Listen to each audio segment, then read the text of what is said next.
So it actually got worse. I drank more. The drinking got real bad. So what stopped you? What was your come to Jesus moment, if there was? Girl, the Sugar Plum Fairy went to jail. This episode is sponsored by Encourage X, where you can manage all of your encouragement needs in one place. Personal, authentic, and consistent. EncourageX.com, where relationships mean everything. Welcome to Our Voices Matter. We are in for a huge treat today. My dear friend, Lauren Anderson, first African-American prima ballerina in a major ballet company like on the planet. Okay, happens to be here in Houston. So much to talk to you about. Thank you for coming. Absolutely, I'm honored. I'm honored. It's nice to sit here and just have a conversation. It is. So we've known each other for a while, and I met Lauren during my days anchoring the news, and of course, you were in the prime of your career at that time. And as I was getting ready for this interview, I was thinking back to Firebird. Oh, wow. To your sort of your farewell performances. That was Firebird. No, what was it? Firebird was earlier, way earlier. What was your farewell? Believe it or not, the Nutcracker, Sugar Plum Fairy. Oh, was it Sugar Plum Fairy? The very first, my first lead role in as a dancer in the company was a Sugar Plum Fairy, and my last lead role was a Sugar Plum Fairy. Firebird was in between that, and there's a whole story around Firebird. Okay, what is the Firebird story? Well, when I was 9 years old, my mother took me to see Dance Theater of Harlem at Jones Hall. So you know what? No one has to even guess. I'm 54. All right. So I was born at 65. That's just what, 70 something. Okay. Okay. And I see Dance Theater of Harlem, and I didn't realize that I hadn't seen a black ballerina until I'd seen one. And I saw one, I went, and my mother, she said, I scooted to the end of my seat, and I went, and I went again, and then I said, there's a whole stage full of them. And I sat there, and that's when I decided I wanted to be a dancer. That's when I decided I wanted to do it. And the ballet they were doing was Firebird. And I always said, I want to be her. And that was the chick in the middle, in the tutu, in the lead role. Tearing it up. Tearing it up. Now, fast forward 30 years or something, and I'm doing Firebird. And I hated it. And the reason I hated it was because I had plantar fasciitis. It was kind of well into my career. Stuff was starting to fall apart, and the bottoms of my feet were killing me. And I had to run and jump the whole time. The whole time, yeah. And so my first experience with Firebird was horrible. My first experience was fantastic.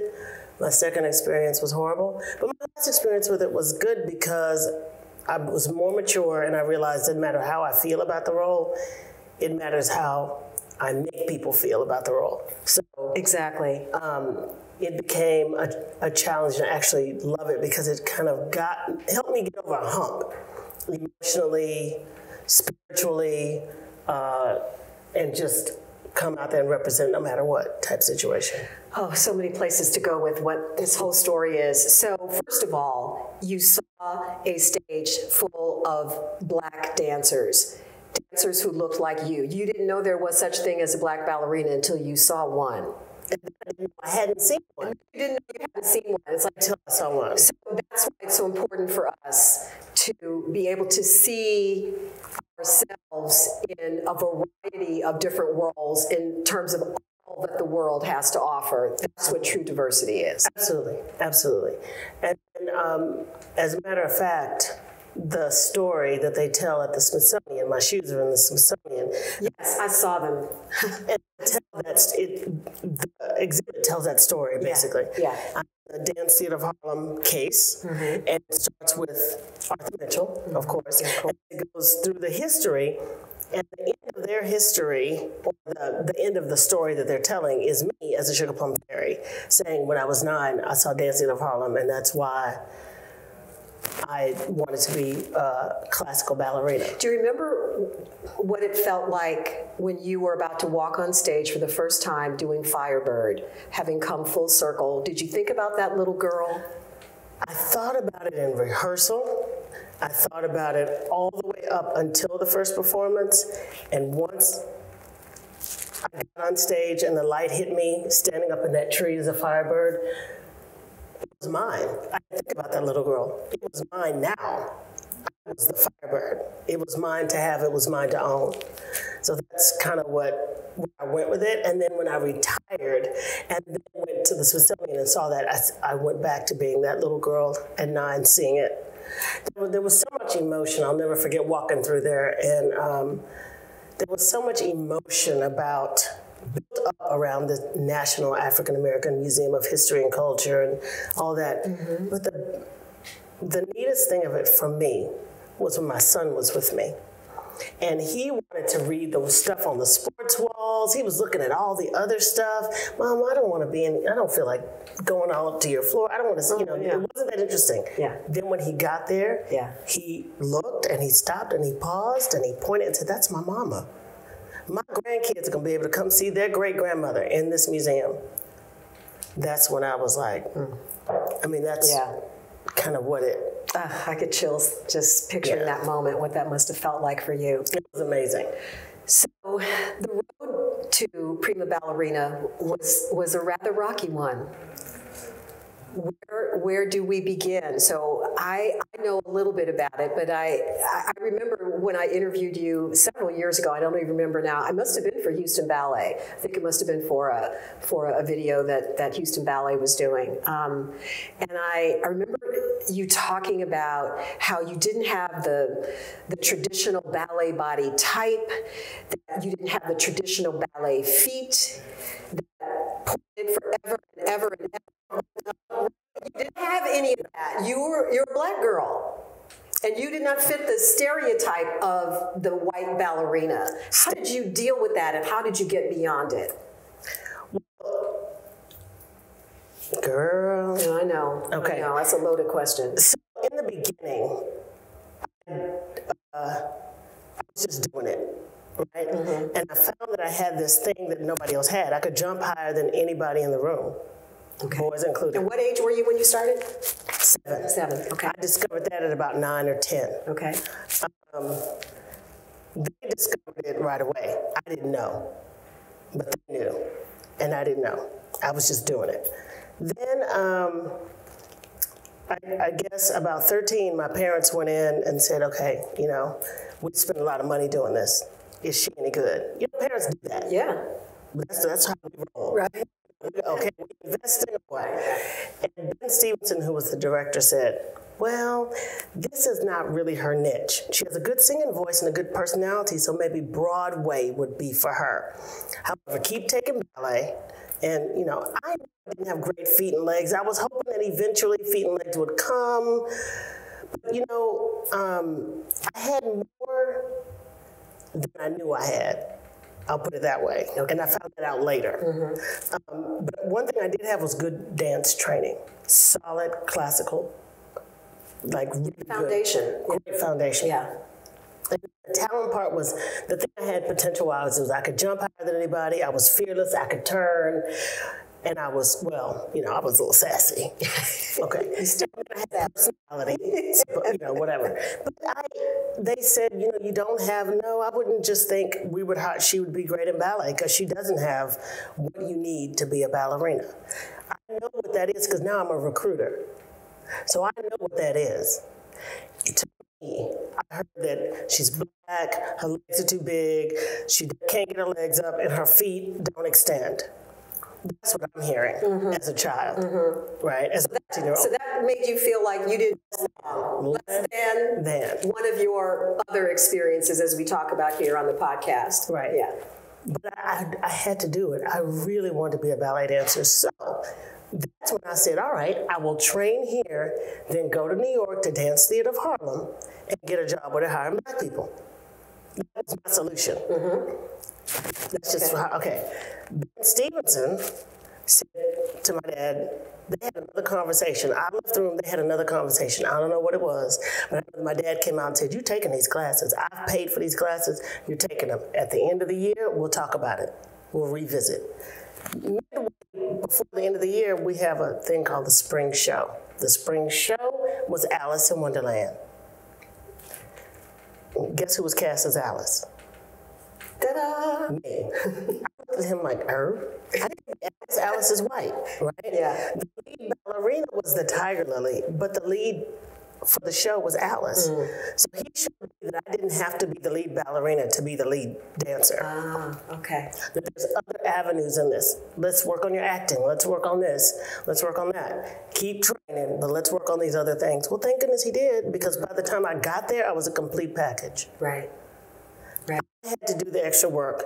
I did the extra stretching. I did the putting my feet under the piano with telephone books on them and going into the studio, doing Pilates. And I did so much to have the illusion of this ballerina. Now that thin, long, lanky, skinny model chick, that wasn't me. I could jump higher than you, turn more than you, run faster than any boy on my street. That's who I was. I was this, but that's not what a ballerina is. So I had to find a way to take all of that and make it look like this. And it's interesting, I'm thinking about Ben's role in this. So it sounds to me like he had a bit of an evolution over time in terms of how he saw you and then how he could become a champion for you. Am I understanding this correctly? Absolutely. Absolutely. What happened was, and I found this out later from an interview that he did. I did an interview and he was part of the interview, and I found this out watching the interview. He said, "Oh, well, I wouldn't have hired her at the time, but she changed her body, she changed the way she worked, she changed all that, and now she fooled me. She's my lead dancer." I know. Wow. I know. And I thought, also I was given the opportunity. So his changed. Houston Ballet and Lauren Anderson grew up together.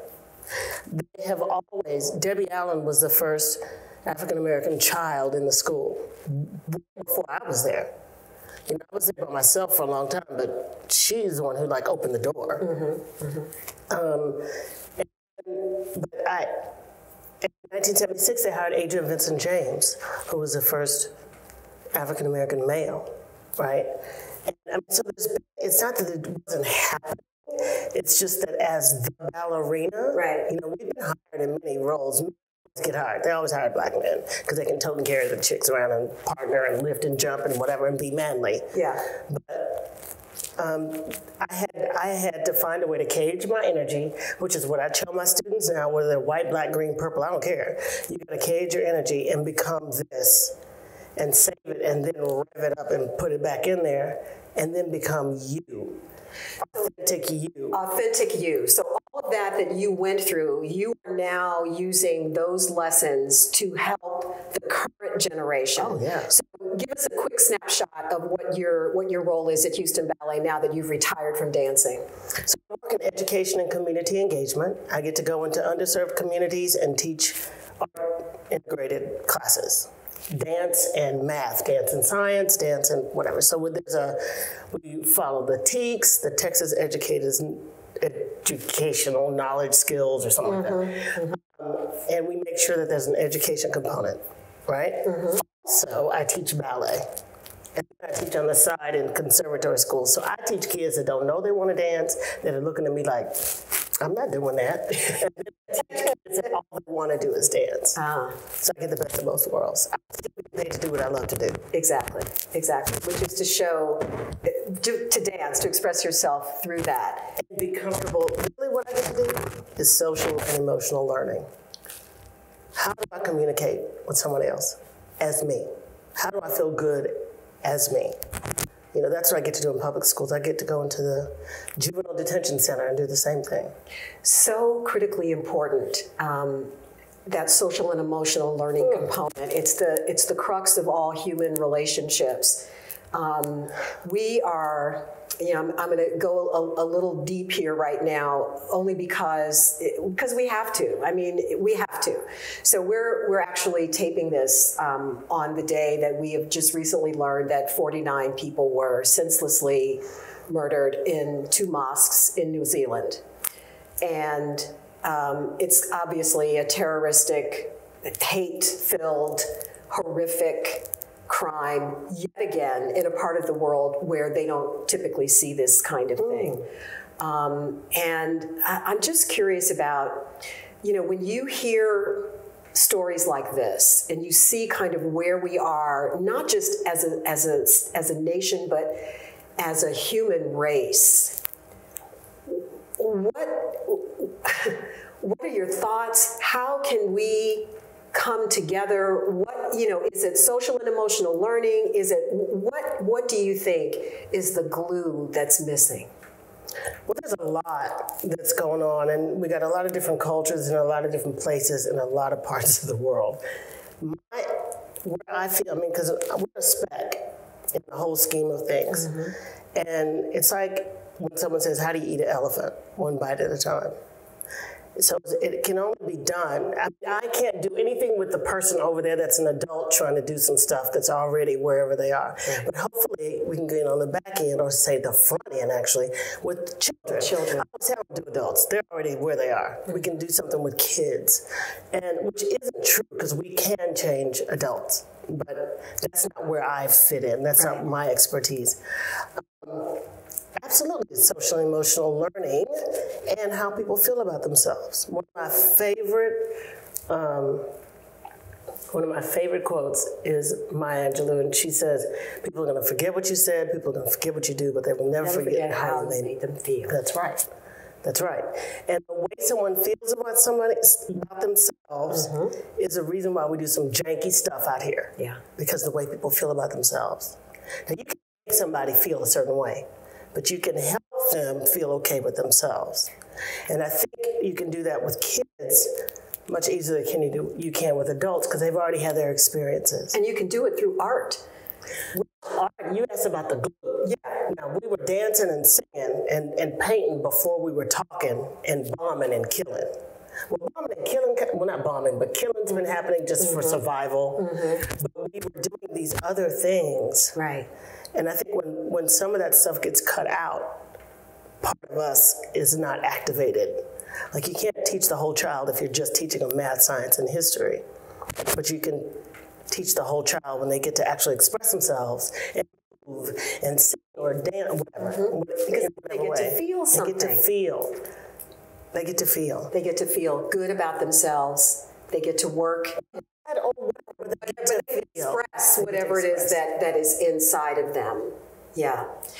So you've had some major challenges throughout your career, and the pressure of, first of all, just being a professional dancer, let alone it's insane, the first Black female prima ballerina. Well, let's just so some people might not know what a day in the life is like. Yeah. So, you're not, as a professional dancer, you don't just go downtown and kind of take a couple classes a week and do a couple hours of rehearsal. You're there 8 hours a day, 5 days a week, right? It's like training to be in the Olympics, but for a long time. Not just for part of your life and then you do the Olympics and then you do something else. No, it's an ongoing thing of trying to be perfect. And the way you get good is really unhealthy. You get told how horrible you are. You get torn down. You know, it's bad, it's bad, it's bad, it's bad, it's bad. And that's how you get good, believe it or not. I know it doesn't sound very healthy. It's not. But it works. It works. But I always feel there has to be a healthier way to teach classical dance or classical piano or classical anything. There has to be a healthier way to do it. So what I do when I teach, instead of telling someone how horrible they are, I will say, this is good. Now, your feet were bad, but I'm going to help you get them good. I'm going to help you, not just your arm is bad, your arm is bad, your arm is bad. It's constructive criticism. Yeah, because it's not that way. That's not how I was taught. Nope. And not anybody in my generation that I know of that is a professional dancer on the level that, you know, on the world-class level was taught that way. We were beat down. And that's okay. That's just how it was. That's how it was. So how did you deal with that? In the beginning, I'm just insecure. I'm an insecure woman. Well, I was. And I drank and I did drugs and did anything to escape. Because I got to escape all day, I got to become something I wasn't. I had to be something different than I was all day. I have trained most of my life to not be me. And The one time I got to be me is when you get to dance, when you actually get to perform the role. It's not you, but it's you. Do you know what I'm saying? It's No, I get it. The best you can be. It's that I bring myself to whatever role I did on stage. And I probably think, because I didn't think I was the best dancer in the world, but I'm on the music. I'm really musical. And I'm going to make you feel something because I'm feeling it. It's the only thing I could do. I had nowhere else to go. And then after that, I'm left with me. Who am I? I don't really like me. So I'm going to not be with me and drink my way away from me or drug my way away from me. So were you drinking while you were actively in your performance career? Oh, yeah. But not like on stage drunk. I can't dance drunk. Right. I danced once. Right. Did you really? Well, I didn't. I wasn't drunk, but because I was trying to figure out what I could drink and go to work. Wow. And I couldn't. So, but after work, immediately, when I was dancing, couldn't do drugs at work. After work, immediately. There was a time when I thought the only way I was going to, at the end, especially at the end, when I was retiring, and at the end, it got worse because the whole thing of you're about to retire. Yeah. You know, what am I going to do? Yeah. This is the only thing I know. Who am I? Who am I? Who am I if I'm not the prima If donna? I'm not doing this? Yeah. And I didn't go to college. I'm not smart enough to do that. I'm not knowing because I went to college afterwards. Anyway, that's a whole other thing. I mean, I was drowning quickly.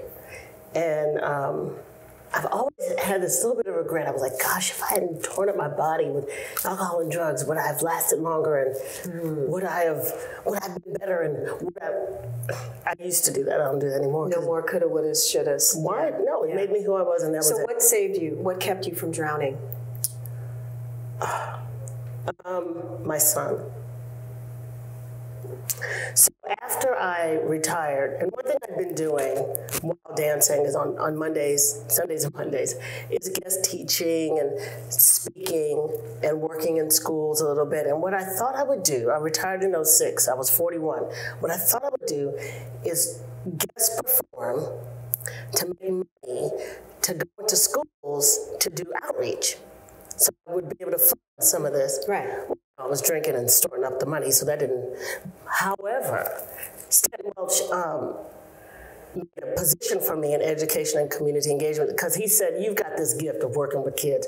You've been a bridge to the community through your dancing, and so that was awesome. So I didn't have to depend on my physical body so much. So it actually got worse. I drank more. The drinking got real bad. So what stopped you? What was your come to Jesus moment? If there was Girl, the Sugar Plum Fairy went to jail. I got pulled over, and I'd had warrants out for my arrest because I forgot to pay some ticket, and I got picked up, which is the best thing. The worst thing could have ever happened to me, but it was the best thing that could save my life. And then, of course, going into rehab and recovery and what did you say to yourself in that moment? How did I get here? I don't belong here. Like what? But my ego was out of control. Like, don't you know who I am? I don't belong here. Girl, yes you do. You're drunk. Yes you do. You do. So the blessing was the judge said, okay, you're going to do 200 hours community service. You're going to pay a fine of Crime Stoppers. You're going to go to recovery meetings, 12-step meetings. And at that point, I decided to go to treatment. I needed an intervention. I needed a... And you knew it at that point, yeah. I knew it before that. Yeah. I just didn't know how. Just didn't know how. I didn't know how. Yeah. There's always that, I'm not going to. Today I'm not going to. So you're sober for 9 years. Yes. Yeah. Let's see, what's the date? I don't even know what the date is. But 9 years. I've got 9 years. One day at a time. One day at a time. I don't say that on this date I'm going to have 10 years because it's a day. I have today. Yeah. And today is awesome because it doesn't get any better than it is right now. That's your message to people who might be struggling and listening to this right now? Let me tell you. Maybe somebody out there who is in the place where you were the day that the Sugar Plum Fairy went to jail. Oh, man. What do you say to them? That you are not by yourself. You are not alone. And that's the one thing you think, oh my goodness, if you knew who I was, you wouldn't like me. I don't like me. There's nobody out there to help me. Nobody understands. There's a whole lot of people that know exactly how you feel. Your peeps are out there. I'm one of your peeps. I'm one of those people. You know, it's so interesting, this whole conversation that we're having about self-esteem and feeling good about yourself. And when you don't have that, then you project that onto others because it's not all about me. It's not me, it's you. And then to me, that's one of the root causes of all this othering that we're seeing in the world today. You know, I don't like you, but what's really going on is you don't like yourself. Right, and I didn't understand that until I started to love myself. I am actually okay.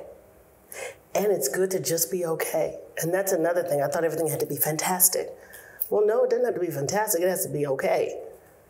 Yeah. For real. I have a son that's 15. I got sober when he was 6.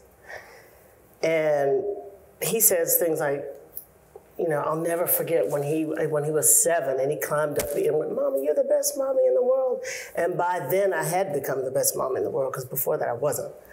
But I was the best I could be.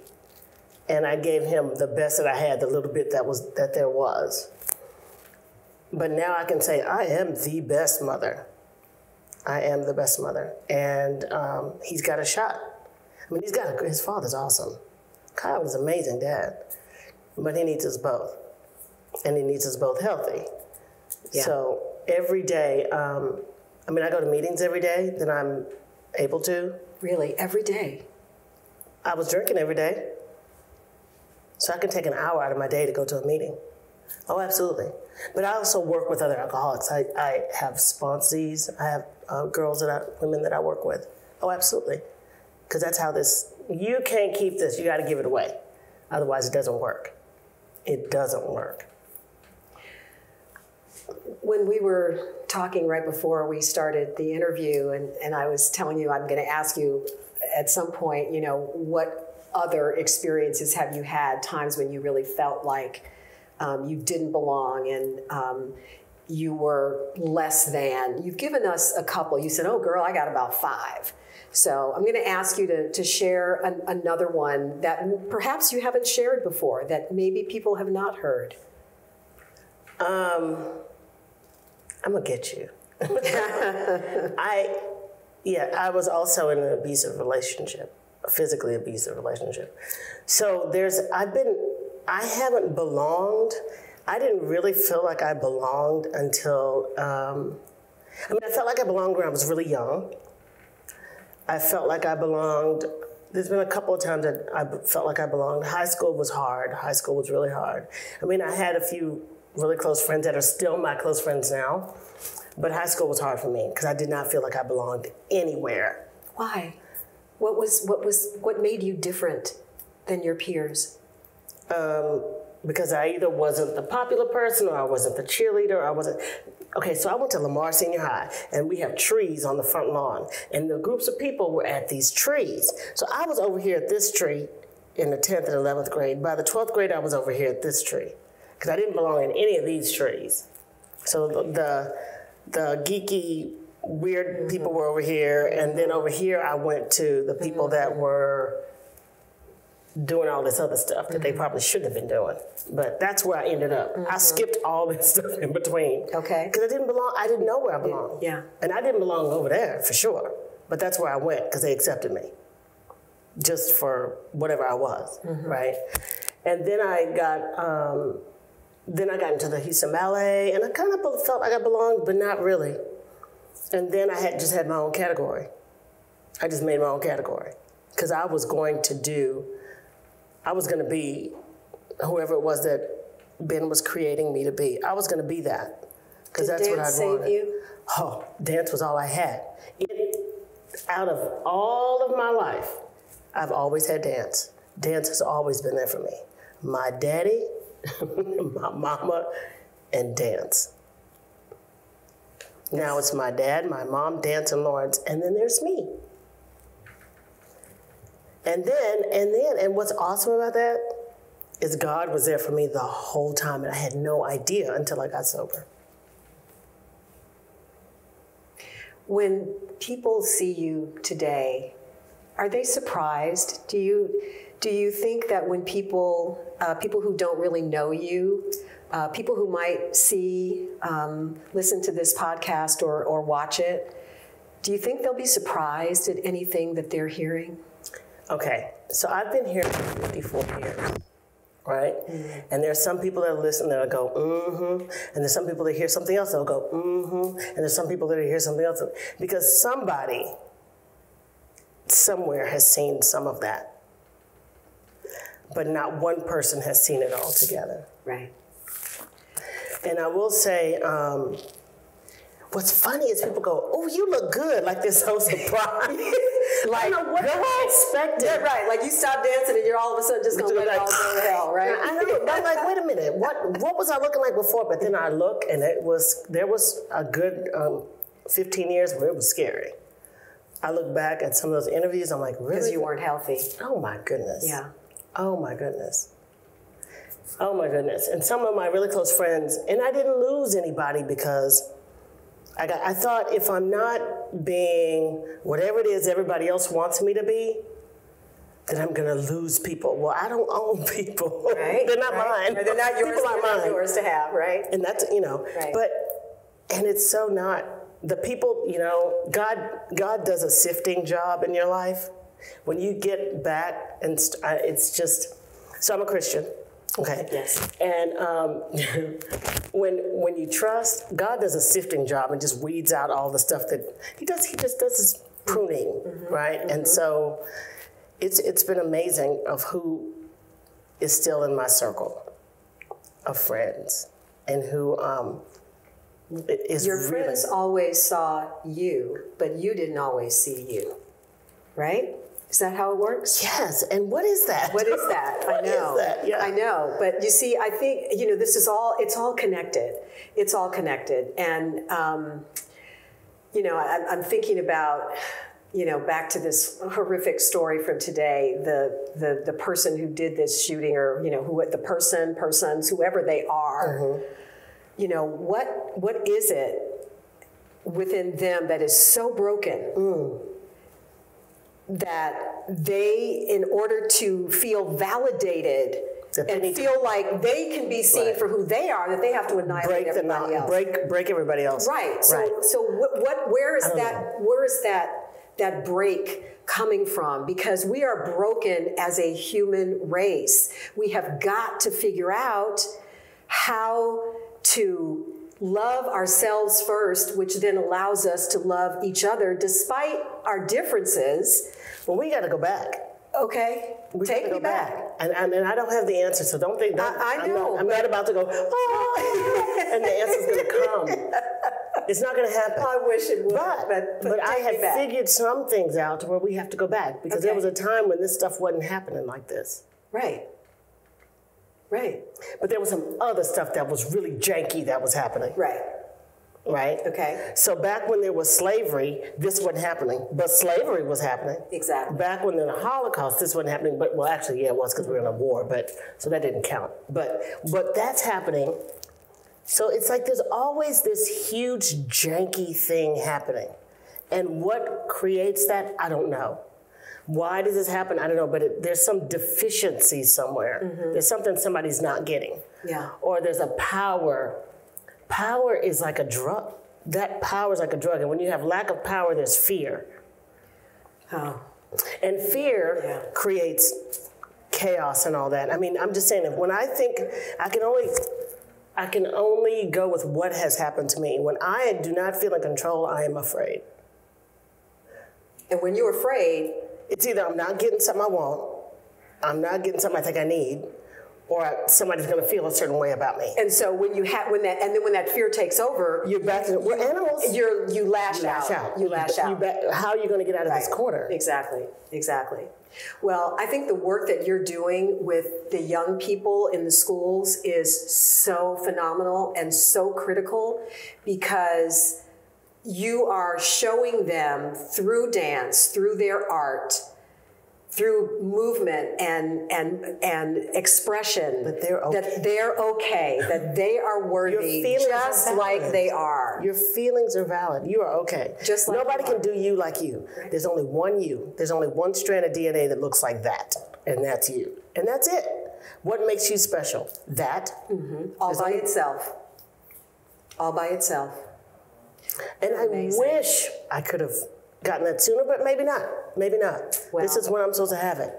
I love how open you are in sharing your struggles, and I know that it was a process to get to that point. It's not where you wake up one day and all of a sudden can say, you know, I'm an alcoholic, and you know, I've had this struggle and that struggle.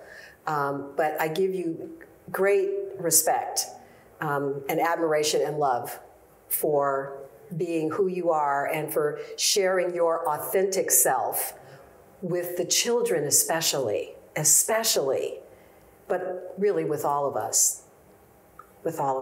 So thank you. Aww. Love you to pieces. Love you so much, Lauren. Thank you very much.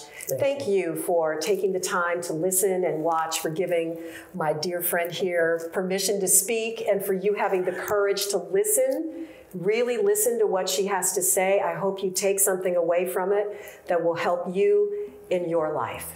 I'll see you next time. Thanks so much for giving our guest permission to speak and for having the courage to listen with an open mind. If the mission of Our Voices Matter resonates with you, please like, subscribe, download, and share, and then join the conversation, because it really is going to take all of us to make a difference.